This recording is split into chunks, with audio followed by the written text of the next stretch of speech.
Salam dan bahagia Ibu dan Bapak Guru. Selamat datang pada modul Dimensi Mandiri. Kali ini kita akan membahas elemen terakhir dalam dimensi mandiri, yaitu elemen regulasi diri.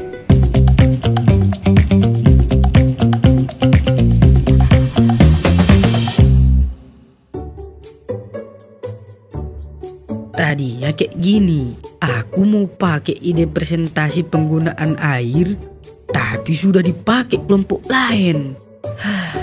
Gak seru kan kalau sama? Iya. Coba kita pikirkan lagi. Kamu bisa gambar kan? Kita buat pamflet dan poster yuk tentang hemat air.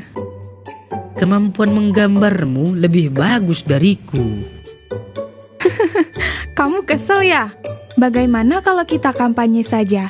Kita tempelkan poster hemat air di lorong sekolah, lalu sebarkan brosur di tempat cuci tangan. Oh, kayak gitu. Ide bagus juga itu. Berarti tempat cuci tangan yang di toilet dan kantin ya. Kita menggambar bersama ya. Lalu kita izin ke Pak Guru untuk bisa adakan kampanye hemat air.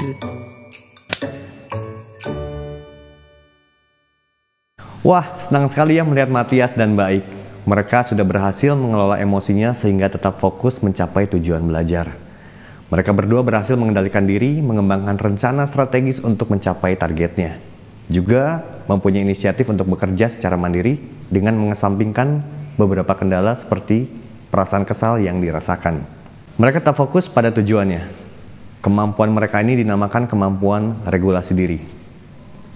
Ibu dan Bapak Guru, setiap harinya murid dihadapkan dengan tugas, kegiatan, dan materi pelajaran yang beragam.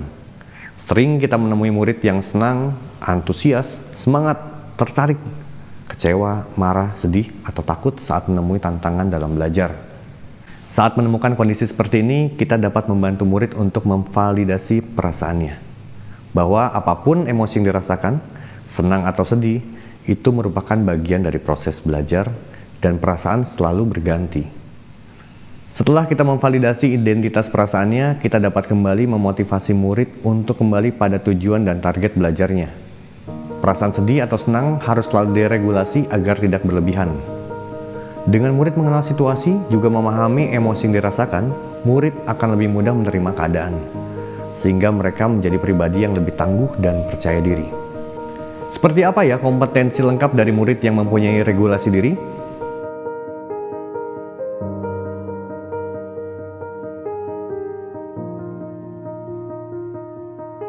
Secara umum, untuk membantu murid menguatkan kelima sub-elemen ini, kita dapat melibatkan murid secara aktif dalam penentuan targetnya. Kita juga dapat melakukan monitoring dan memberikan dorongan, serta memfasilitasi kebutuhan murid dengan manajemen kelas yang efektif sehingga murid tidak terganggu saat belajar. Untuk lebih jelasnya, mari kita lihat penerapan di setiap jenjang. Wah, Swasti buat apa? Kupu-kupu. Tapi aku ndak suka karena daun satunya kecil. Oh, begitu. Kalau kamu gak suka, kenapa tetap dibuat kupu-kupunya? Karena aku mau buat kupu-kupu. Besok aku mau buat lagi, tapi mau cari daun yang besarnya sama. Kalau perlu bantuan, beritahu ibu ya. Selamat ya Swasti, kamu sudah berhasil membuat kupu-kupu. Keren Swasti.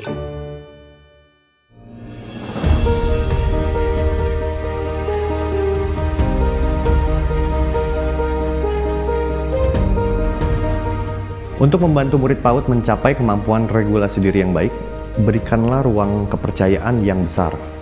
Kita tidak perlu mendikte setiap geraknya. Sediakanlah alat dan bahan bermain yang aman, kemudian biarkan murid mengeksplorasi dan berkreasi.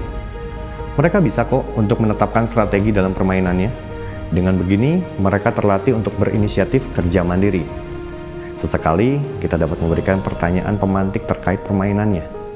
Jika dibutuhkan, kita boleh tawarkan bantuan, tetapi apabila murid tidak mau, maka biarkan mereka mencoba. Terakhir, apresiasilah tindakannya dan berikan umpan balik agar mereka lebih percaya diri dalam pembelajaran selanjutnya.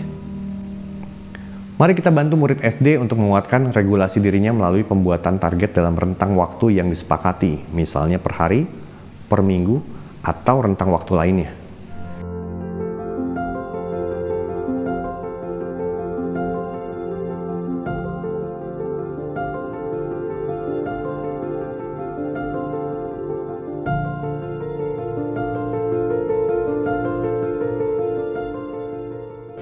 Target ini dapat dibuat dalam bentuk diary atau jurnal atau poster.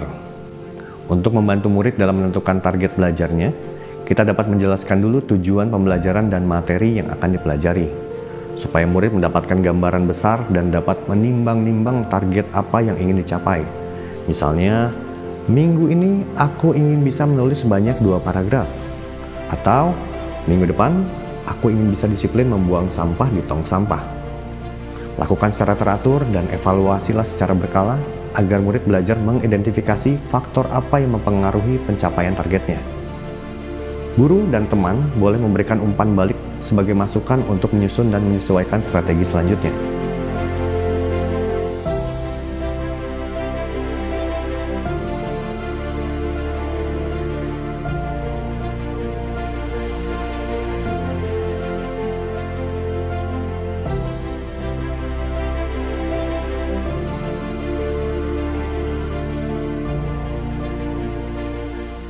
Salah satu cara untuk membantu murid mencapai elemen regulasi diri pada akhir fase D adalah pembuatan target kemajuan seperti yang dilakukan di jenjang SD, tetapi kali ini dalam bentuk jurnal pribadi. Jurnal ini berisikan kolom-kolom yang lebih kompleks seperti target, rentang waktu, minat, kemampuan, tantangan, strategi, hasil evaluasi, dan strategi yang telah dimodifikasi. Jika sudah terbiasa, murid dapat memonitor sendiri kemajuan belajarnya. Pak, saya ada kendala untuk menyelesaikan presentasi di minggu ini. Saya harus jaga ibu saya di rumah sakit, bergantian dengan kakak. Apakah saya boleh mendapatkan perpanjangan waktu sampai ibu saya sembuh, Pak? Jika tidak boleh, apakah saya boleh bertukar waktu presentasi dengan teman saya di minggu depan? Dari kasus di atas, Daya mampu memprediksi konsekuensi emosi dan kendala yang sedang dihadapi. Oleh sebab itu, Daya sadar strateginya harus dimodifikasi agar tujuan belajarnya bisa tercapai. Bahkan, ia memberikan alternatif strategi. Apapun keputusan Pak Guru nanti, Daya sudah berhasil mengkritisi keefektifan dirinya dalam bekerja mandiri.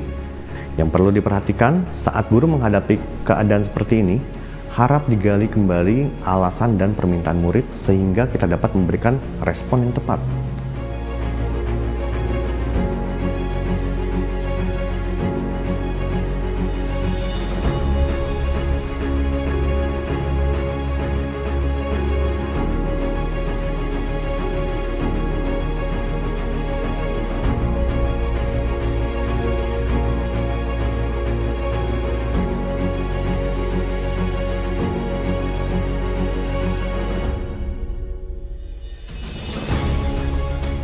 Murid SMA diharapkan sudah dapat membuat perencanaan strategis terkait konteks pembelajaran, sosial, dan pekerjaannya. Untuk membantu itu, salah satu caranya adalah dengan memberikan ruang eksplorasi yang luas terhadap pilihan jurusan dan ragam profesi di masa depan. Untuk menguatkan, berikanlah juga akses agar murid mengalami dan menghubungkan pengetahuan di sekolah dengan dunia nyata melalui kegiatan temu langsung dengan profesional terkait. Selain itu, kita juga dapat memberikan tantangan agar mereka dapat mengeksplorasi minat dan kemampuan mereka secara mandiri sebagai pertimbangan untuk memilih karir di masa depan. Kita dapat pantau hasil eksplorasi mereka secara berkala, misalnya setiap sekali dalam triwulan. Mereka dapat mengisi jurnal perkembangan diri seperti yang dilakukan pada jenjang SMP. Terakhir, berikan bimbingan konseling untuk memfasilitasi murid menentukan tujuannya. Demikian Ibu dan Bapak Guru contoh penerapan berjenjang. Alur perkembangan dan capaian perkembangan murid di setiap fase kita dapat lihat secara lebih detail di naskah akademik ya. Ibu dan Bapak Guru, kita sudah mempelajari rangkaian strategi di setiap jenjang untuk menguatkan elemen regulasi diri pada murid. Apapun strategi yang ingin dilakukan, selalu ingat untuk memberikan kepercayaan kepada murid untuk dapat menyelesaikan tugasnya. Berikan dorongan agar murid yakin dapat menyusun strategi kemajuannya sesuai dengan kemampuan dan minatnya. Semangat belajar Ibu dan Bapak Guru hebat. Salam dan bahagia.